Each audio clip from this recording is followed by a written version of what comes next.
আসসালামু আলাইকুম। সবার হয়তো ঈদ লাগতেছে, ঈদ ভাব গতকাল থেকে কোনো ভিডিও দিনে একটু অসুস্থ ছিলাম ভীষণ। তাছাড়া বিজয় মিছিলে ছিলাম গতকালকে, তাই তেমন কোনো ভিডিও করতে পারিনি। গতকাল আড়াইটার সময় ফালাইছি আমাদের জননেত্রী স্বৈর শাসক দীর্ঘ 18 বছর ধরে বাংলার মানুষকে শোষণ, হাজার হাজার হাজার মানুষকে গুম, হত্যা, নির্যাতন, অত্যাচার, যেইগুলা কোনো বলে শেষ করিয়া যাবে না। 18 বছর ধরে বাংলার মানুষকে কি যে জ্বালাইছে, অত্যাচার করেছে, তার কোনো হিসেব নাই। গতকাল এই জালিমের বিদায় ঘন্টা বেজে গেল, পালিয়ে একদম শ্বশুর বাড়ি চলে গেছে। তার শ্বশুর বাড়ি থেকে এখন নাকি খবর পাইলাম পরবর্তী গন্তব্যে রওনা দিছে, অর্থাৎ লন্ডনের উদ্দেশ্যে মনে হয়। লন্ডন যাবে শুনছিলাম।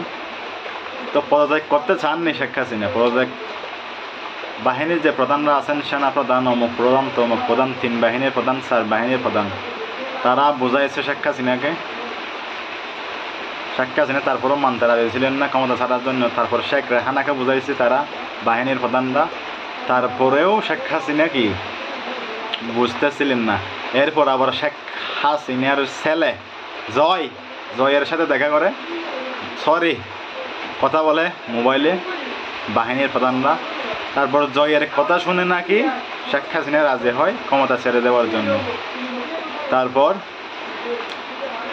পদত্যাগপত্রে স্বাক্ষর নেওয়া হয় মাননীয় প্রধানমন্ত্রী শেখ হাসিনার কাছ থেকে, সাবেক স্বৈর শাসক শেখ হাসিনার কাছ থেকে। তারপরে নেওয়া হয়।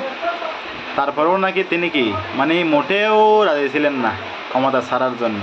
তিনি বলতেছিলেন সেনাবাহিনী কেন পরিস্থিতি সামাল দিতে পারতেছে না।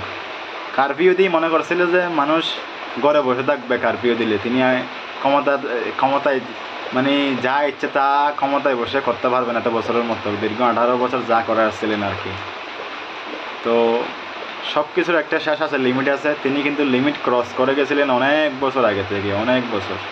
শত শত মায়ের বুক খালি করে, শত শত শিশুকে পর্যন্ত প্রায় 40-50 জনের মতো শিশু হত্যা করেছে এইবার, এই বিগত কয়েকদিনে, 10-20 দিনের মধ্যে। ভাবা যায় এগুলা?